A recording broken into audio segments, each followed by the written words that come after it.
Good morning everyone. So today we will talk about the kinetics into the gate cycle. So in kinetics we will include into this. So first is GRF, means ground reaction force. So how the ground will react when we will start the walking. Second is center of pressure. So what kind of pressure or what kind of weight that will be affected during the walking. Second is internal and external forces. So what are the internal forces, like what are the muscle action or what are the muscles or as well as joint ligaments, what will be affected, what will be the effect occurring during the walking because of these structures. Second is external forces. So what are the external forces that will be creating any difficulty during the walking. Fourth is energy requirement. So how much energy will be required during the walking, as well as how we will use the energy during the walking. So this is about the kinetics. Last one is mechanical energy of walking. So mechanical energy of walking including kinematic approach, and second is mechanical power and work. So next is why we are doing kinetic analysis. First thing, so there are three major factors that why we are using analysis of the gait. So first is forces acting on the joint. So as we are talking about the ground reaction force. So how the ground reaction force or other force that will acting on the joint as well as the muscle into the human body. Second is movement produced by the muscles crossing the joint. So what are the muscle action or what are the muscles as well as what are the ligaments or what are the structures that will create any difficulty, or how it will help to complete this movement. Third is energy requirement of gait. So what are the energy that will require for how much energy required during the gait cycle.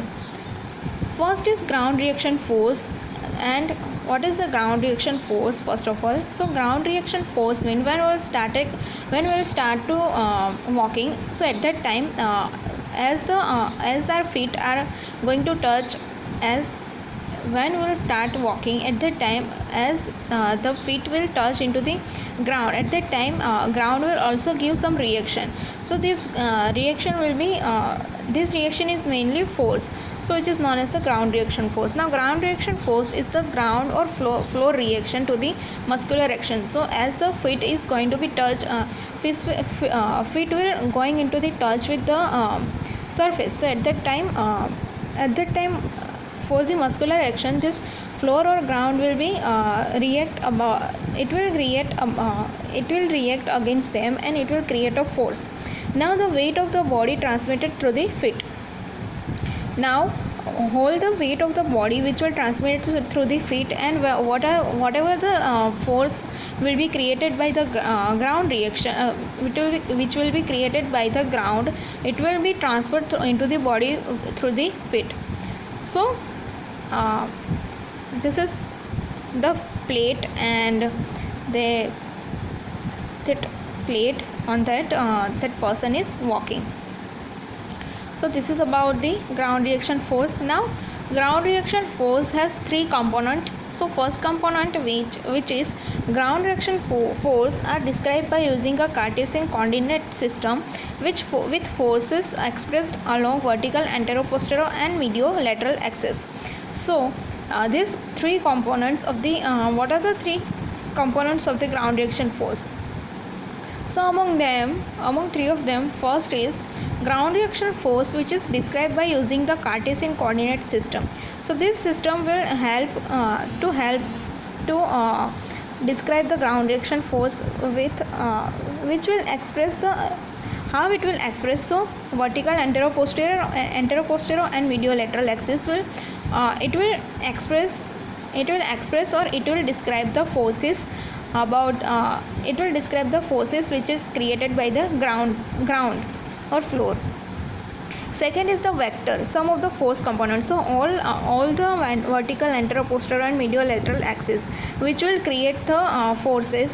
Now this force component which will So total of these force component and single expression of the all these three axes of the ground reaction force, which has a typical pattern for initial contact to toe off. So how it will measure? So all the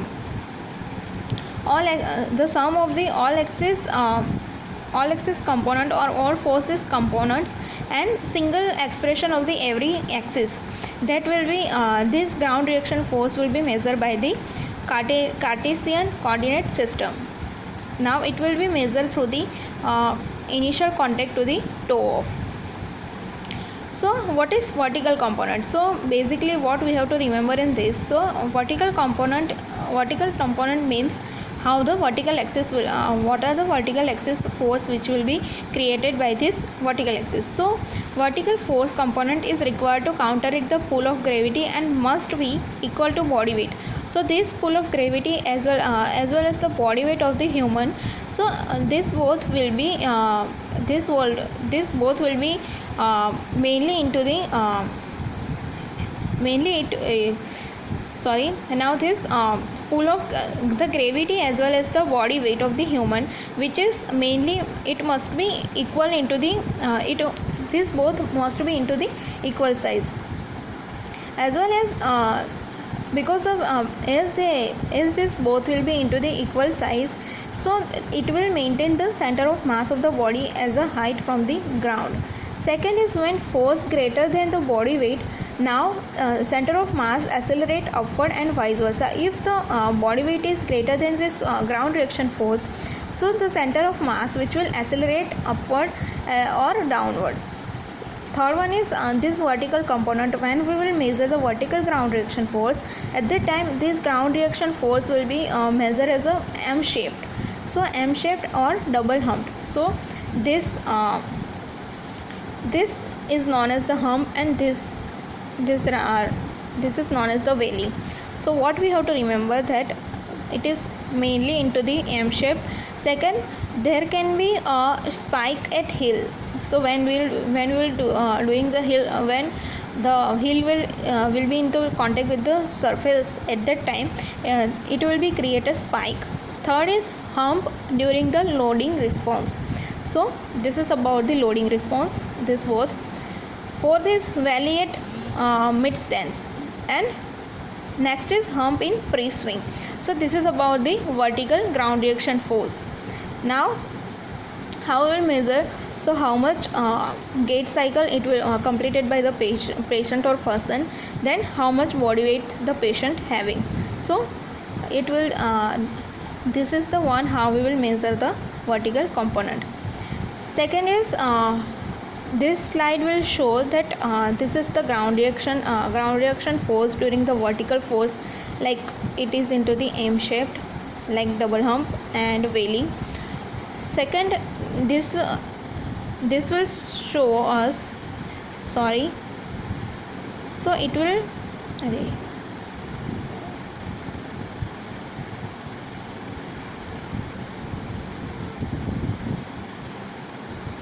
okay, so it will showing us the sagittal plane joint angles. So different joint angle into the sagittal plane, like this orange ones that you are, this orange one is for ankle, yellow is for hip joint, and blue, this is the blue which is for knee joint. So this is the sagittal plane for joint angle. Second is which is the sagittal plane joint movements, like left, it is about the left side. Okay, so left ankle, orange one is the left ankle, yellow is left hip, and blue is left knee. This is about the sagittal plane joint movement. Next is sagittal plane joint power. Okay, so it's the same. So this is the normal analysis of the gait during the about the ground reaction force. Next is what are the vertical components. So vertical components of the ground reaction force is greater than the body weight on two occasions, during the heel strike and the pre-swing phase. Mainly the vertical components of the means the ground reaction force will be greater than the body weight during the heel strike and pre-swing pre-swing event. Now while it is lowest at mid stance, so in high greater than the body weight when the foot is into the heel strike and pre-swing position, and it is lowest when it is into the mid stance position. Now this is the power. The next is antero-posterior and antero-posterior components that we will see into the next video. Thank you.